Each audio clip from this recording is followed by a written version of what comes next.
She had walked these glass and stone corridors 100 times before, but never like this. Never with rain hammering the conservatory roof like a punishment from the sky itself. Never with her silver gown soaked through and clinging to the heavy curve of her belly. Never with the quiet, terrible feeling that something sacred was about to be taken from her. Her name was Melanie Dodson, and she had grown up with nothing. No title, no bloodline worth mentioning, no pack that claimed her as their own. She had been an omega in every sense the world used to diminish a woman.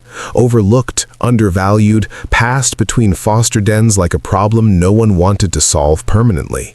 But then Gilbert Core had looked at her across a crowded gala hall, and for the first time in her 24 years of living, she had felt like something worth keeping. She pressed her back against the cold stone base of the weeping angel statue, its mossy wings arching above her head like a shield that could not actually protect her from anything. The iron gate beside her was slick with rainfall, the bars glistening in the blue-gray dark.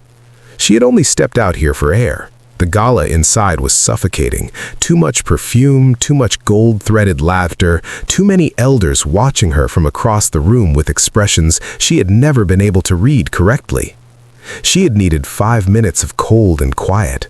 She had needed to breathe.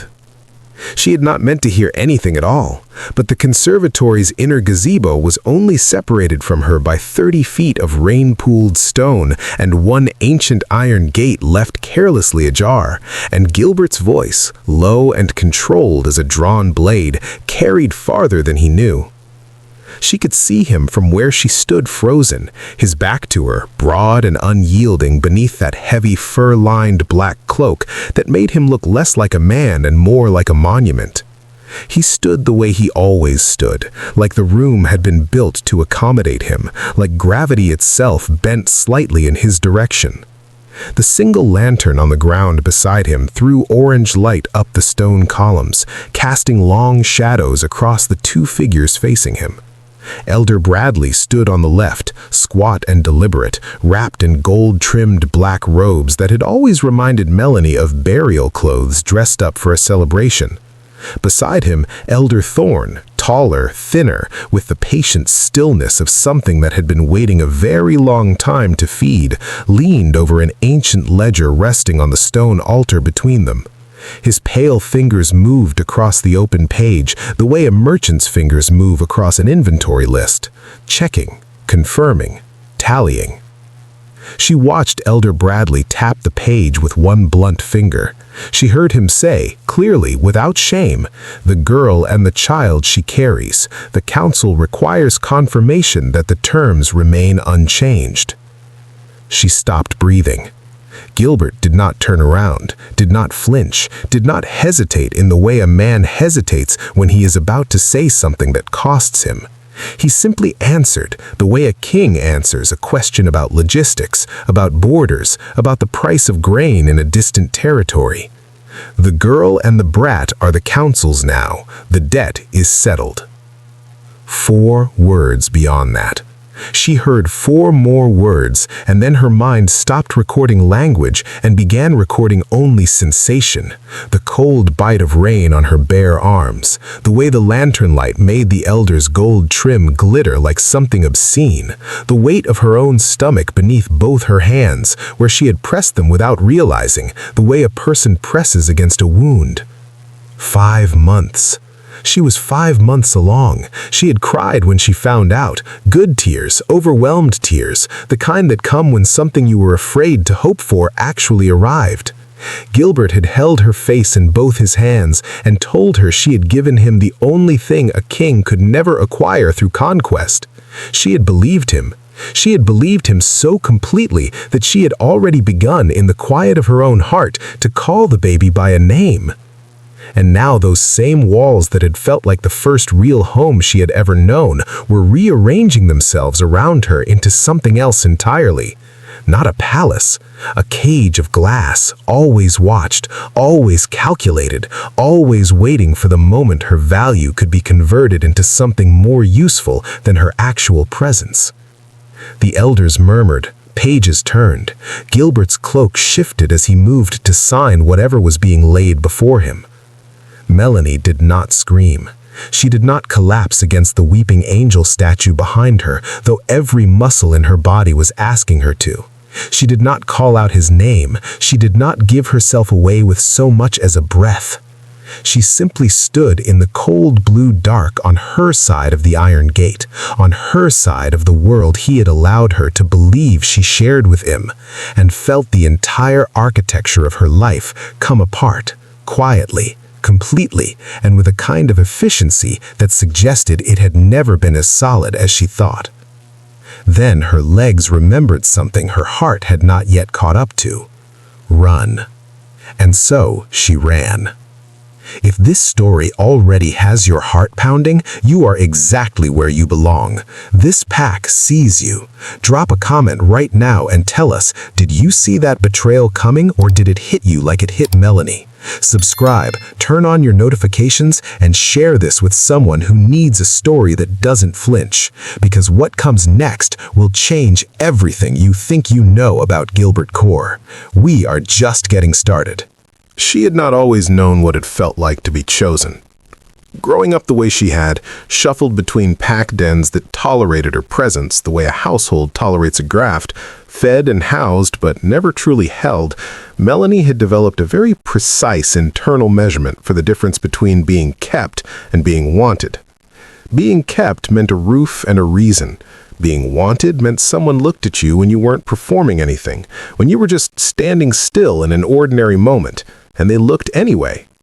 They looked because you were worth looking at for no other reason than the simple fact of you. Gilbert Core had looked at her that way exactly once before the night of the gala, and it had undone 5 years of careful emotional architecture in approximately 4 seconds. But the gala was the night it became something she could no longer explain away. The great hall of Veyrath Manor had been transformed for the occasion. Every arch draped in winter white and deep obsidian silk, every candle burning in iron holders that lined the walls like sentinels dressed for ceremony. The political council held their seasonal convening twice a year, and twice a year the Alpha King was expected to appear before them in a display of cooperative power that everyone in the room understood was not cooperation at all, but a very elegant, very expensive form of submission. Gilbert hated it. Melanie had learned to read that particular hatred in the set of his jaw, in the way his silver blue eyes moved across a room full of elders with the controlled patience of a man who had spent years learning not to show his hand. She had been standing near the far window when he found her, dressed in the plain dark green she had chosen herself because she had not yet understood what kind of night this was going to be. The city sprawled gray and rain-slicked below the manor glass, and she had been watching it the way she often watched things she didn't belong to, with a kind of wistful, practiced distance. She heard him approach before she saw him. Not his footsteps. Gilbert moved without sound when he chose to, but the shift in the room's attention, the way a crowd subtly reorients when someone important changes direction. She turned, and he was already there. Closer than she expected, one hand extended toward her with something folded over his forearm. Silver. It caught the candlelight and held it, turning it into something liquid and alive. "You were wearing the wrong color," he said, and his voice in that low, private register he saved for moments that weren't meant for anyone else was enough to make her forget, briefly, that there were 200 people in the room watching them. "I had this made. I had it made for you specifically, Melanie. I want you to wear it tonight." She had looked at the gown and then back at him, trying to find the angle, the strategy, the political calculation behind the gesture, because she had grown up learning that gifts from powerful people were usually invoices dressed in pretty wrapping.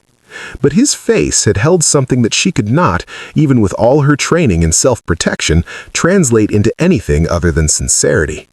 She had taken the gown. She had come back wearing it 20 minutes later and watched his expression do something it rarely did in public, soften, completely and without apology for just a moment, before discipline reassembled itself across his features. He placed her hand on his arm and walked her into the center of that room like she was the only fixed point in it. She remembered Elder Bradley watching from across the hall, one thick hand wrapped around a goblet of something dark, his small eyes moving over her the way an assessor's eyes move over property.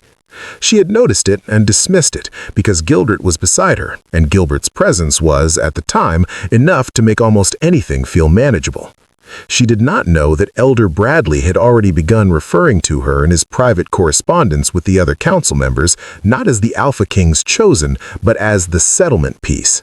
She did not know that the gown itself had been cataloged in a ledger she would not see for another 4 months, listed under an entry titled Asset Presentation Costs, written in Elder Thorne's thin, meticulous hand. She only knew that for the first time in her life, a room full of important people watched her move through it, and she did not feel like she was trespassing. She held on to that feeling. She held on to it the way you hold on to things you have waited your whole life to feel. Too tightly, maybe. Tightly enough that you stop checking whether the ground beneath it is solid. The binding ceremony happened 3 weeks later, in the stone grove behind Veyrath Manor, where the old oaks grew so thick and close together that even full moonlight arrived filtered, broken into silver fragments across the moss and root. It was not yet the full mating bond. That was a thing of permanency, of biology and soul, something Gilbert had told her quietly that he wanted to approach with the kind of deliberateness it deserved. The preliminary ritual was older than the pact structure itself, a declaration of intent sealed in shared blood and witnessed vow, and it meant, in every tradition Melanie had ever been taught, that a choice had been made, that a person had been claimed not as property but as people, irreversibly, at the level of something sacred. She had stood barefoot in the grove with her hair unbound because that was the custom, wearing a simple white shift that the night air moved through like cold water. Gilbert stood across from her in the circle of lit stones, and he was, for the only time she could recall, without his cloak, without the armor of rank and ceremony, just the man, broad-shouldered and serious-eyed, holding a ceremonial blade across both palms with the careful reverence of someone who understood what they were about to do. The elder who officiated was Elder Marin, one of the few council members Melanie had never felt watched by, one of the few who had ever spoken to her as though she were someone with opinions worth hearing. Elder Marin spoke the old words in the old tongue, and the grove seemed to lean in slightly, the way living things respond to frequencies they recognize. When Gilbert drew the blade lightly across his palm and held his bleeding hand out to her, he looked at her, not past her, not through her, not at the political result of her, and said quietly enough that only she could hear beneath the formal words, "I mean this, Melanie. Whatever else you ever believe about me, believe this." She pressed her cut palm to his. She felt it immediately, a warmth that moved up her arm and settled somewhere behind her sternum, something that felt less like a beginning and more like a recognition, like two things finding each other that had always been pointed in the same direction. She had cried. She hadn't planned to, but the tears arrived before she could make any decisions about them, quiet and helpless and real. Gilbert's jaw tightened in the way it did when he was holding something in. His thumb moved once across her knuckles, the only concession he allowed himself in front of the formal witness. She did not look up at the balconies. She would not have been able to see clearly anyway, through the blur of moonlight and her own overwhelmed tears. But they were there. Elder Bradley and Elder Thorne, positioned along the upper stone railing of the manor's rear terrace with the stillness of men who had arrived early to secure the best view of something they had paid for. Bradley had his arms folded across his chest, his expression the quiet satisfaction of an investor watching a long-term asset perform on schedule. Thorne had a small leather-bound notebook. He was writing in it. "The preliminary bond," he wrote, "has been established. The asset's emotional investment is confirmed and complete. Extraction risk is now minimal."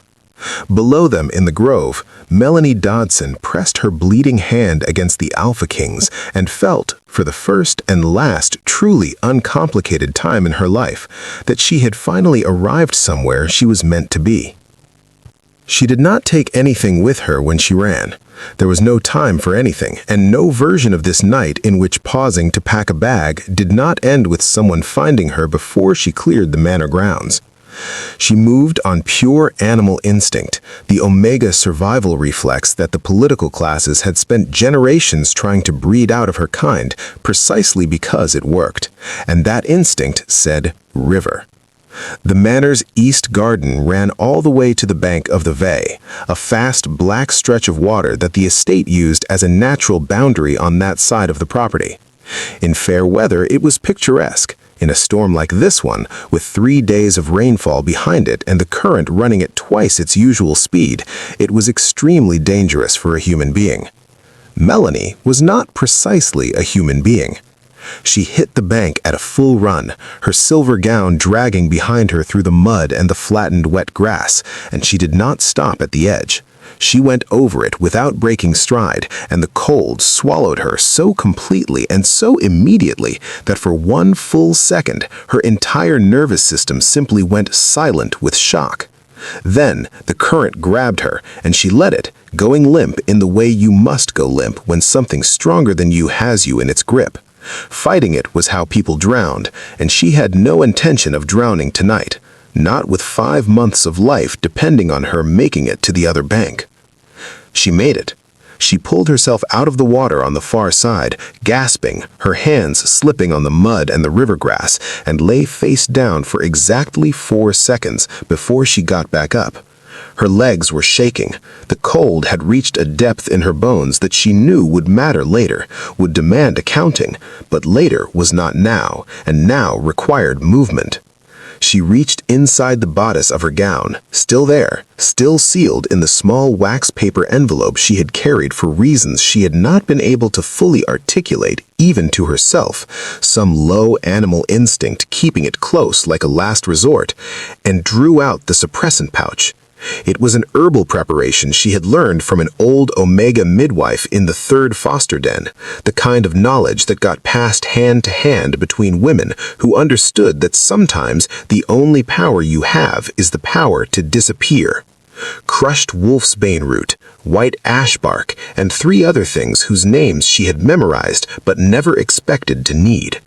She rubbed it into her pulse points, wrists, throat, the insides of her elbows, and felt her own scent close off like a door quietly swinging shut. To Gilbert's trackers, she would simply cease to exist in the air. No trail, no direction, nothing. She straightened in the dark and the rain with her soaked silver gown hanging heavy around her and the manor's lights still glowing on the far bank like something she had briefly, catastrophically mistaken for a home. Then she walked into the dark and did not look back. 5 years had a way of changing the texture of things without changing their fundamental shape. She was still Melanie. She was still someone who felt too much, who absorbed the emotional weather of a room the way exposed stone absorbs rain, deeply and all the way through. She still woke sometimes at 2 in the morning with her hand pressed flat against the left side of her chest, feeling for the warmth that once lived there and now lived somewhere between memory and phantom sensation. The preliminary bond didn't break cleanly, even with time and distance. It faded to something bearable, the way a fracture line in old pottery fades. Still visible if you look, still the place where the object is most likely to give under pressure. But she was also now other things. She was Melanie who knew every shortcut between her apartment building and the diner, who could carry 4 plates without a tray and remember 6 orders without writing them down, who knew which of the overnight regulars needed their coffee before they said a word, and which of the kitchen staff were having hard weeks and needed someone to notice without making a production of it. Her empathy, that raw, undisciplined Omega gift that had once been her greatest vulnerability, had been sanded down over 5 years of human world living into something more precise and more useful. She didn't absorb so much as she read. She read rooms and people the way other women read weather, quickly and with the kind of accuracy that comes from needing to be right. The city was called Haron, and it rained here with the same gray consistency it rained everywhere she seemed to end up, as if the sky had made a personal decision about her. It was a mid-sized human city with enough people to get lost in and enough industry to keep a woman with no verifiable pack history employed without too many questions. She had built a life here out of practical materials, a 2-room apartment on the 4th floor of a building whose elevator worked about 60% of the time, a job at a diner called Caraway's that smelled permanently of coffee and onions, and a son who was, at 4 years old, the single most extraordinary and terrifying thing that had ever happened to her. Caleb. He had Gilbert's eyes. She had known he would, had steeled herself during the pregnancy, and then been completely unprepared for it anyway, the first moment she held him and looked down and found those silver-blue irises looking back at her with a focus that newborns were not supposed to possess. He had her dark hair and her bone structure, and what she is increasingly convinced was her ability to feel everything in a room simultaneously. But he had his father's eyes, and his father's fundamental quality of taking up space in a way that made other people rearrange themselves. He was 4 years old, and he had made every window in their apartment vibrate 3 separate times. The first time it happened, she had assumed an external cause, a truck on the street below, a tremor in the building's old infrastructure, and had gone to check the windows and found nothing, and filed it away uneasily. The second time she had been watching him.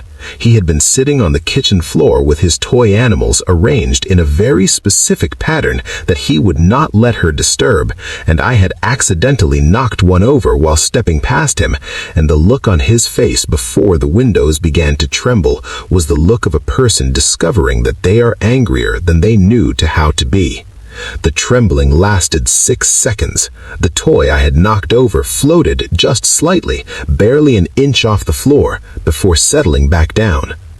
I sat down on the kitchen tiles across from him and breathed very carefully for a moment. "Caleb?" I said, the way you speak to a very small person who is also, it turns out, something unprecedented. He looked at me with his father's eyes and said with the absolute seriousness of a 4-year-old reporting a fully formed internal experience. Like the floor wanted to listen to me. I pulled him into my lap and held him tightly and stared at the wall and thought, we are running out of time. The third incident happened on a Tuesday. The same Tuesday that a man she recognized walked into Caraway's diner at 11:40 in the evening and sat down in the last booth by the window.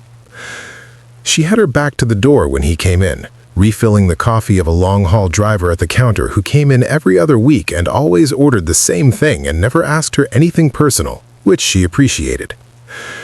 She heard the bell above the door. She heard the particular quality of silence that moved through the diner like a pressure change. The kind of silence that happens when something significant has just entered a space, and the space knows it even if the people in it don't yet. She turned around. He was already in the booth. He had not come in wearing the black fur-lined cloak.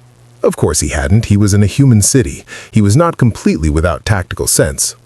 But he wore a long, dark coat that sat on his shoulders with the same authority the cloak had always carried, as if the garment itself understood who was wearing it and adjusted accordingly. His hair was shorter than she remembered, and there were lines at the corners of his eyes that hadn't been there 5 years ago. His jaw was the same. His posture was the same. His left hand, she noticed immediately, was pressed flat against his side in the way a person presses against something they are trying to contain. He was bleeding. She knew it before she could see evidence of it. She smelled it, faintly, through the suppressant she no longer needed to use as heavily in this city, but still applied out of habit. The familiar iron and cold night scent of him underneath something darker and more urgent. Silver, she registered. Silver contaminated blood. The wound was not healing the way a normal werewolf injury would have healed.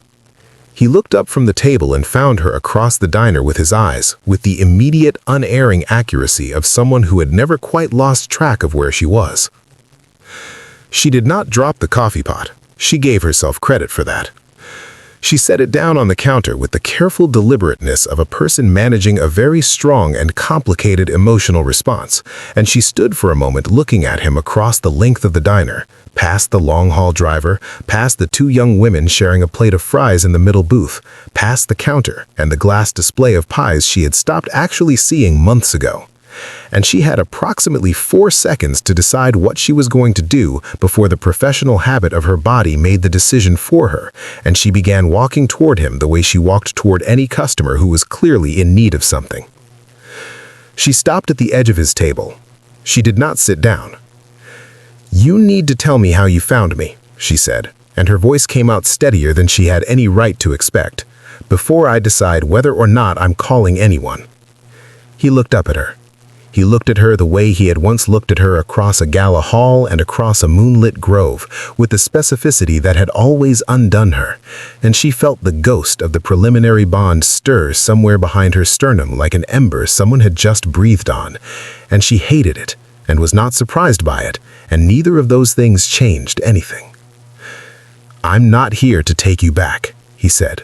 His voice was the same, lower, maybe, worn at the edges.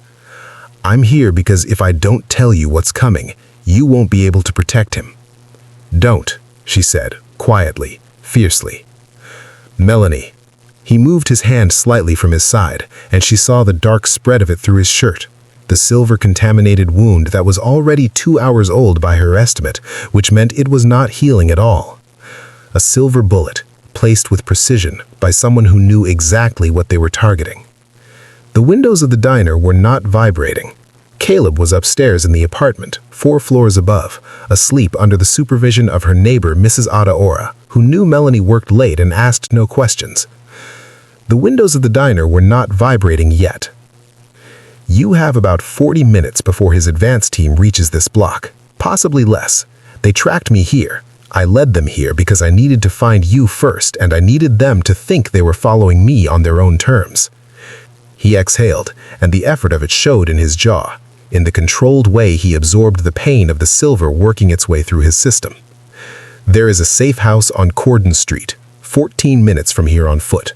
I need you to trust me for 14 minutes, Melanie. That's all I'm asking." She looked at him for a long moment. She thought about the conservatory, the rain on the glass, the lantern light on the elder's gold trim. The girl and the brat are the councils now. She thought about Caleb 4 floors up, with his silver blue eyes and his ability to make floors listen to him. She thought about the 40 minutes Gilbert had just given her, and the 41 minutes in which she no longer had the luxury of deciding this from a place of safety. "You're going to explain everything," she said, quietly, fiercely. "You're going to explain everything, all of it, every word of that night." "Yes," he said. "And if your explanation isn't enough, then you walk away again, and I won't stop you. I couldn't stop you if I wanted to. I'm not sure I could stand up right now without help." She looked at the blood soaking through his coat. She looked at the door. She looked at the ceiling, as if she could see through it to the 4th floor where her son was sleeping. She pulled her apron off, folded it once out of pure muscle memory, and set it on the table. 14 minutes, she said. "Walk." The safe house on Cordon Street was a narrow, unremarkable thing wedged between a laundromat and a shuttered electronics repair shop, the kind of building that human cities produced in abundance, functional, forgettable, designed by its very plainness to be looked past. Inside, it smelled of damp plaster and old wood, and faintly of the specific herbal compounds that told Melanie's nose that other wolves had sheltered here before, that this place had been prepared and maintained by someone who understood what prepared and maintained actually meant in the context of council pursuit.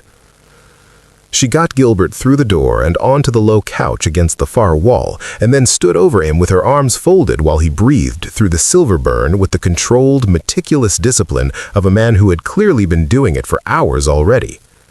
"Talk," she said, "now, before anything else." He looked up at her. In the thin, yellowish light of the single working lamp, he looked older than the diner had suggested, not broken, but worn in the way that long, sustained effort wears a person, the way carrying something heavy over a great distance marks the body differently than a single moment of catastrophic weight. There were shadows under his eyes that belonged to sleeplessness rather than the wound. He had been awake, she realized, for a very long time, possibly for years, in the way that certain kinds of effort require a person to remain in a permanent alertness.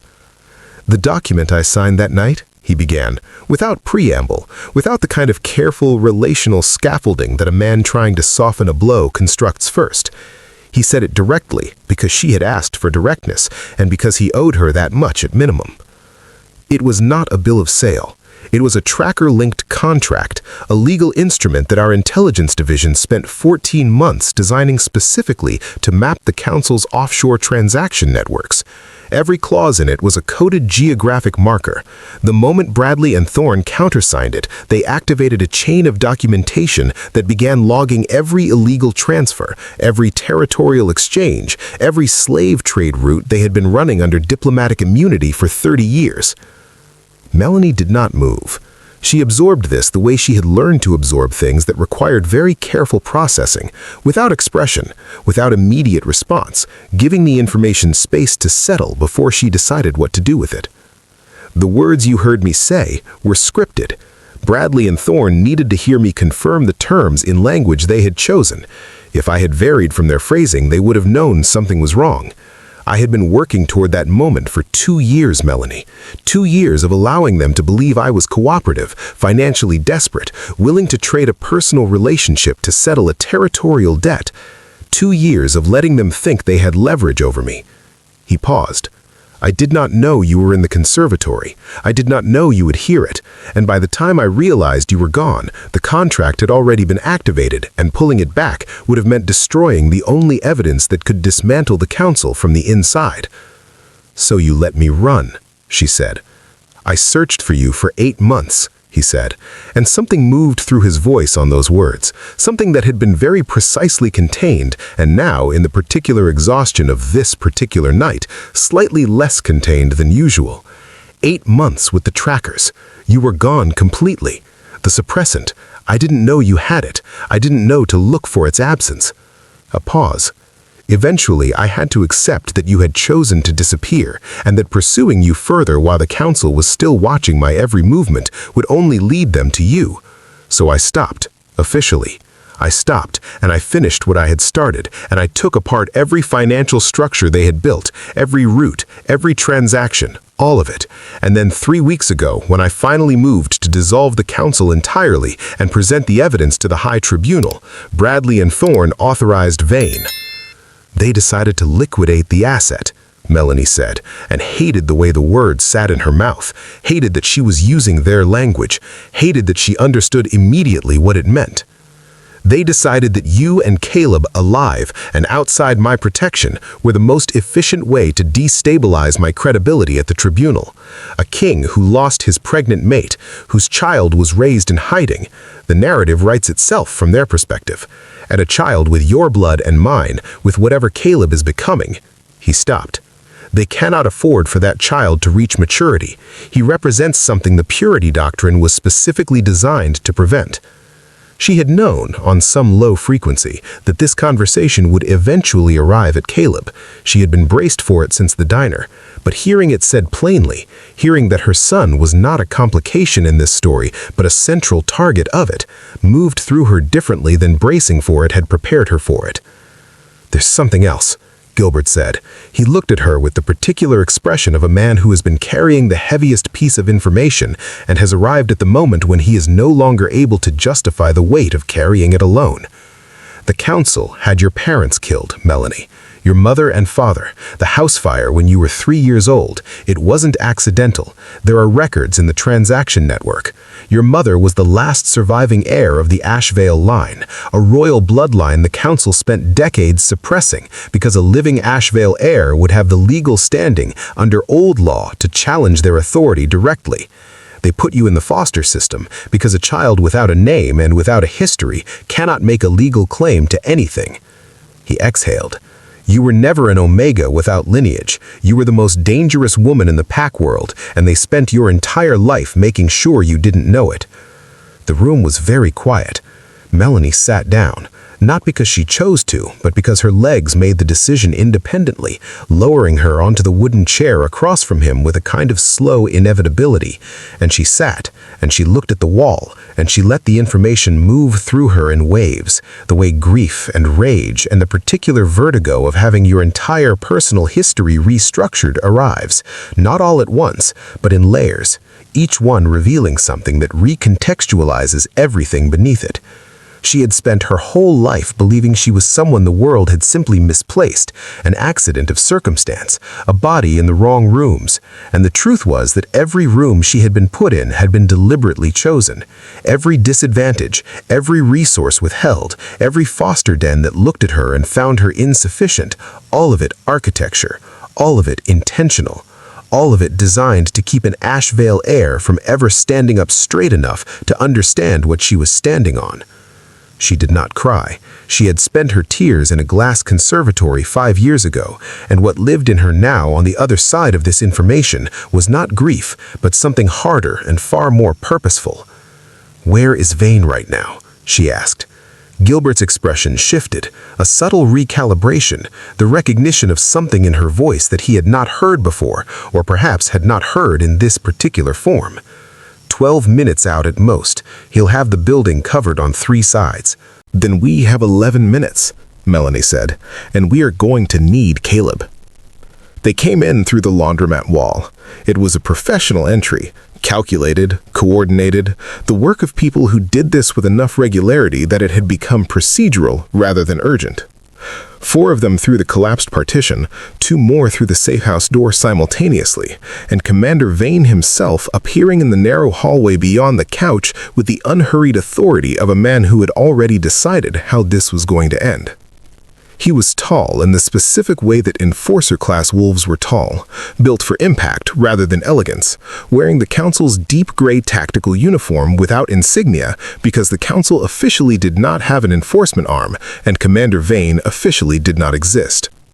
His eyes moved across the room with professional efficiency, logging bodies and threat levels, and settled on Melanie with an expression that was not quite contempt and not quite indifference, but something precisely between the two. "The asset and the child will come with me," he said. "The king can remain. What's left of him." What happened next happened faster than it should have, given that Gilbert was running on a partially healed silver wound and had not slept in what Melanie's assessment suggested was approximately 36 hours. He came off the couch with the ferocity of something that had been conserving itself specifically for this moment.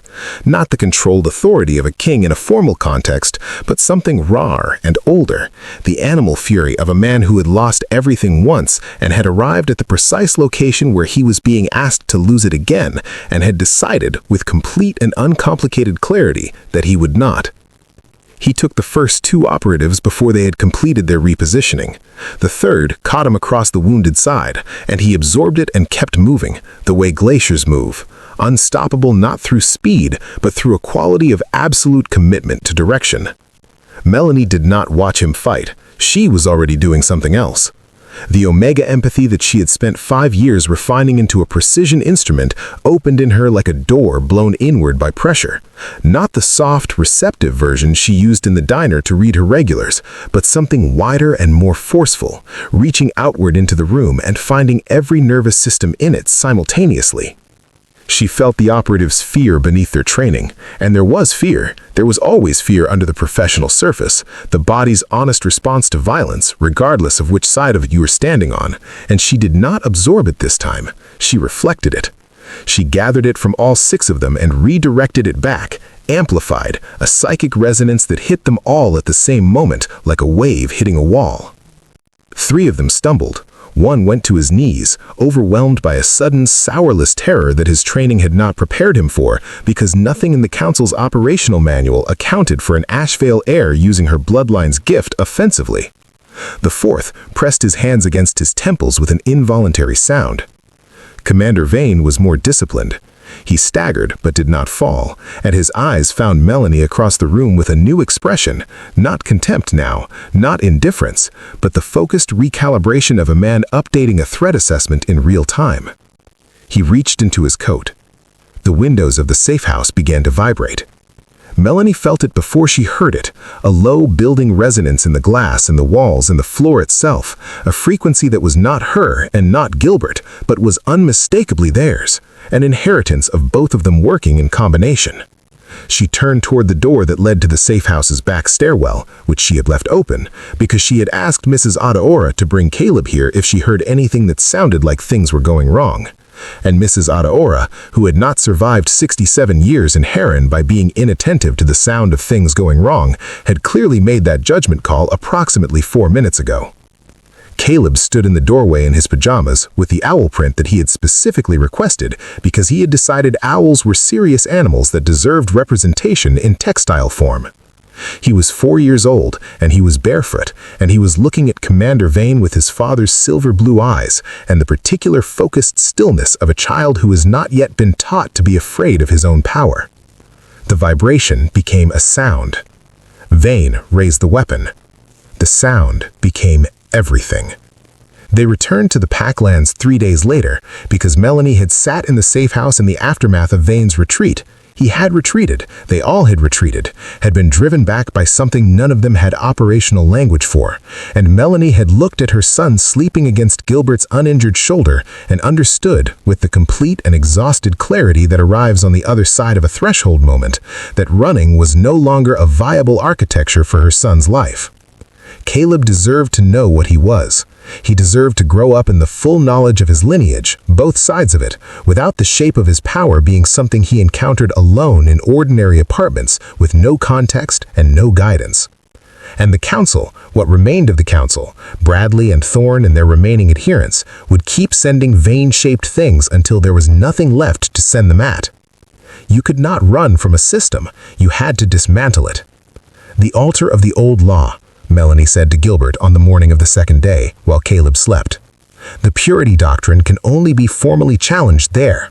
Old law supersedes council statute, which means if we stand at the altar with documented evidence of Ashvale lineage and the tracker-linked evidence, Bradley cannot dismiss it as a king's unilateral claim.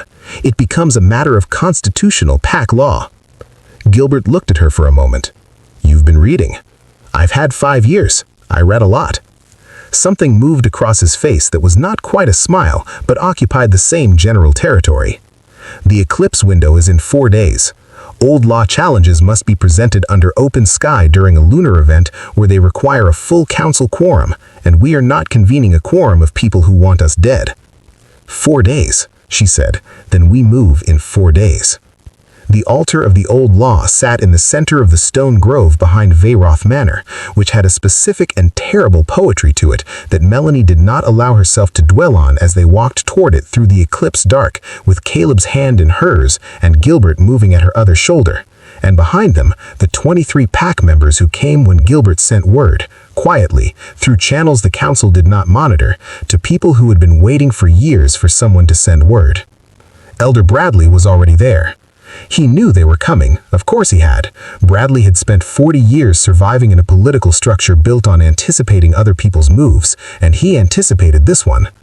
He stood at the altar with 12 council loyalists flanking him and Elder Thorne at his right hand, and he looked at Melanie as she walked out of the tree line and into the eclipse light with an expression that had finally dropped all pretense of calculation and arrived at something simpler and uglier.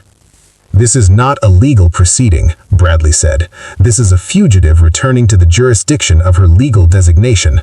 The asset and the child will come to council custody, and the Alpha King will answer for 37 counts of breach." "Present the contracts," Melanie said. She did not raise her voice. She had learned over 5 years of human city living that a voice that does not need to be raised carries farther and lands harder than one that does. "Present every contract that references me or my son by name, and I will present the Asheville documentation and the tracker-linked evidence, and we will let the altar decide what old law says about the legality of any contract that involves the sale of a royal bloodline heir." Bradley's expression shifted. "Seize them, execute the king for breach, take the child." The loyalists moved. Gilbert moved first.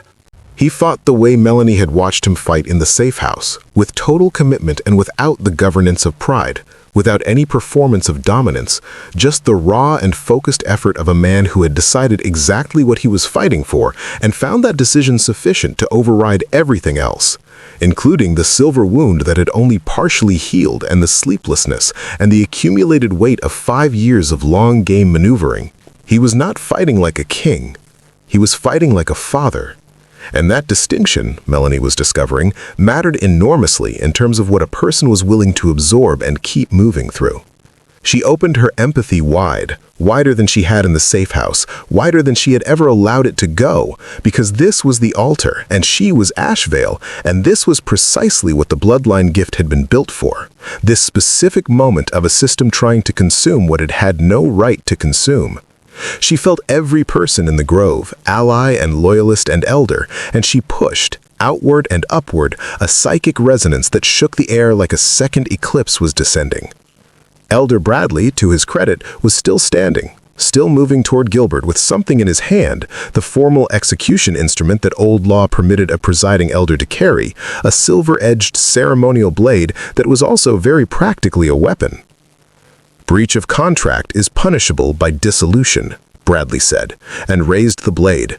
And Caleb, who had been standing at the edge of the altar stone with his hand pressed flat against its surface, the way he pressed his hand flat against apartment walls when he wanted to feel the building listening, opened his eyes. The sound arrived first. Then, the light.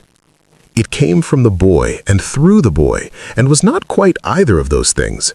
It was the specific frequency of something very old and very decided expressing itself through a small child in owl print pajamas, a primal resonance that the old prophecies had described in language that scholars had spent centuries arguing was metaphorical. It was not metaphorical. It moved through the grove like a tide through a closed room, finding every surface and every person simultaneously, and where it touched the council loyalists, it did not harm them, but it stopped them completely, the way an absolute truth stops an argument, not through force, but through the simple, overwhelming evidence of its own nature. The conservatory glass in the manor behind them, every pane of it shattered outward in a single simultaneous exhale. Elder Bradley dropped the blade. Elder Thorne sat down on the ground with the sudden, graceless movement of a man whose legs have made a unilateral decision. The grove was silent except for the rain, which had started again, because it always rained when something in Melanie's life reached a moment of reckoning, and she had long since stopped being surprised by this. Caleb turned to look at her. He had been crying. She could see the tracks of it on his face, though she didn't think he knew he had been. His expression was the expression of a child who has just discovered the full dimensions of something he had only known the edges of, overwhelmed and very young, and fundamentally, essentially, himself. "Mama," he said. The floor was listening. She crossed the altar stone and knelt in front of him and held his face in both her hands, the way Gilbert had once held her face in the gala hall, and said, "I know, baby, I know." So was everything else.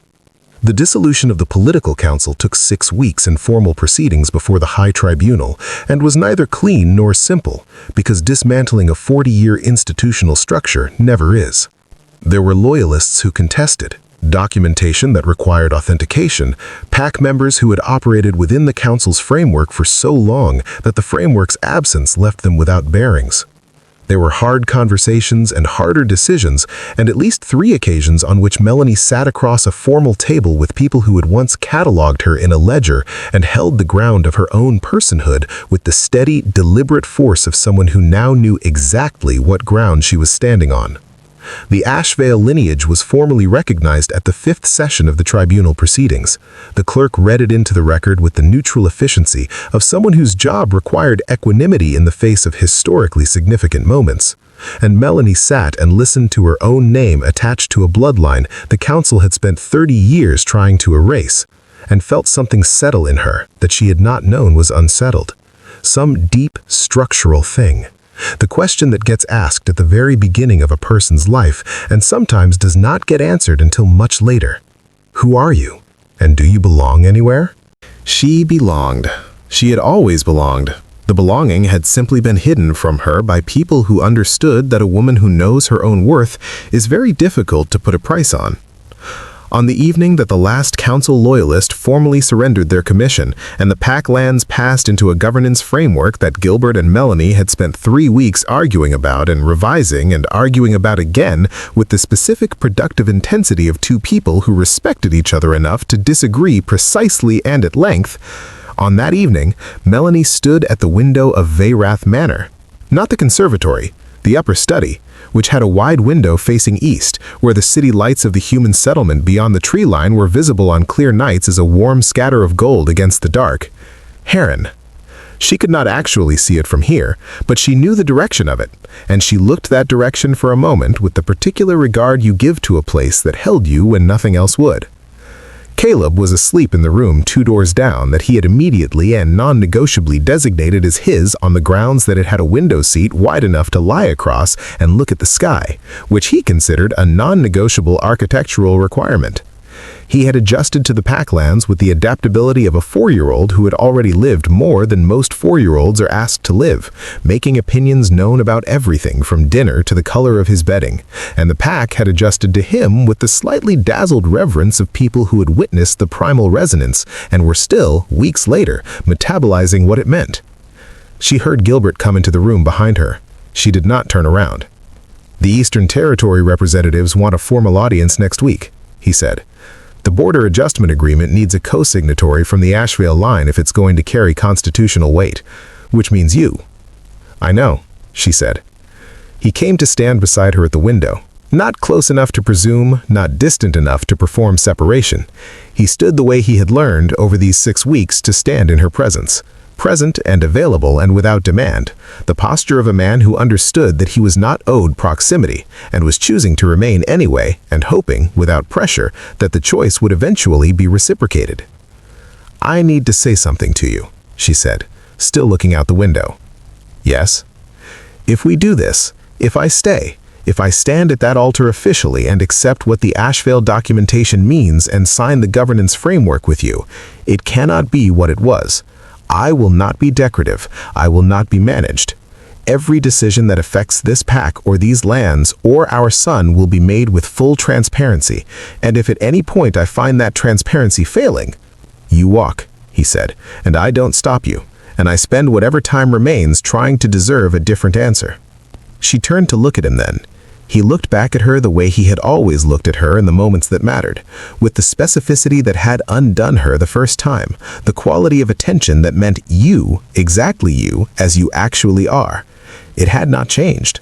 5 years and an ocean of damage and a 4-year-old who could shatter conservatory glass, and it had not changed.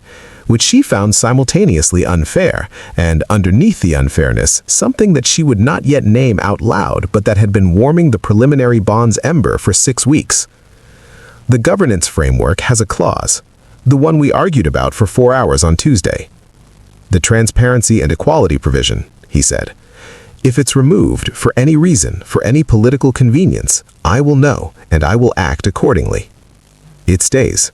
It stays as long as I do, and if I am ever the reason it needs to be removed, then I should not be there either." She looked at him for a long moment. She looked at him the way you look at something you have been carrying the shape of for a very long time, not with the naive, wide-open trust of the woman who had stood in the grove in a white shift with her bleeding hand pressed to his, but with the harder, more deliberate trust of a woman who had run and survived and raised something extraordinary and read enough old law to challenge a 40-year institution and won. A trust that had been earned the long way, the only way she had come to understand that trust which matters is ever actually built. Then we try. Outside the window, the packland stretched away into the eclipse dark, and somewhere in the east the lights of Haron glowed warm and steady, and in the room 2 doors down, a little boy with silver blue eyes slept with his hand pressed flat against the wall, feeling the building breathe around him, belonging to it completely, as he had always been meant to belong to something, as they all had, underneath everything that had been done to convince them otherwise. The floor was listening. So was everything else.